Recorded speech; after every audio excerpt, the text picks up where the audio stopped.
پاکپتن کے نوائی گاؤں سے 5 سالہ بچی عدن فاطمہ غائب ہوئی، جس کی FIR تھانہ ملکہ ہانس میں درج کر دی گئی۔ اغوا کے 2 سال بعد 2023 میں پولیس نے گرفتار ملزم سے بچی کو قتل کیے جانے کا اعترافی بیان بھی لے لیا۔ پولیس نے ملزم کو ویڈیو بیان جاری کیا جس میں ملزم نے بچی کو قتل کرنے اور نعش کو نہر میں پھینک دینے کا اعتراف کر لیا۔ عدن فاطمہ کا نام سی 5 سال عمر سی سر دی میں لے آیا جی نہر تے پاپ نو تے توڑے وچ پا کے مار کے تے پتھر باندھ نہر سر تے پھر میں چڑھ بیٹھا تے چلا گیا واپسی کر دی 2 سال پہلے تے یعنی کہ واقعہ ڈسٹرکٹ پولیس آفیسر پاکپتن نے بتایا کہ ملزم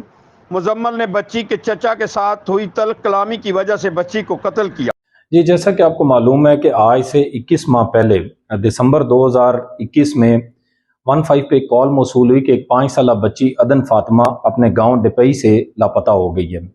اس کے لاپتہ ہونے پر پولیس نے فوراً مقدمے کا اندراج کر کے تفتیش شروع کی۔ مشتبہ کان کو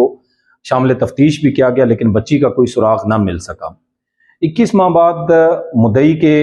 کہنے پر کچھ مشکوک اشترات کو حراست میں لیا گیا، جس میں بچی کا جو ایک ہمسایہ تھا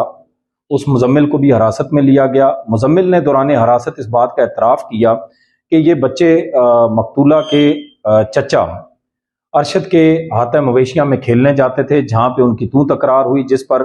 چچا ارشد نے اس کی والدہ کو شکایت کی اور اس غم پہ اس نے بچی کو اغوا کر کے موقع پر ہی گلا دبا کر قتل کر دیا اور اس کی لاش نہر 19 SP میں پھینک دی۔ پولیس نے اس کا اقبال جرم کے بعد اس کو باضابطہ گرفتار کیا اور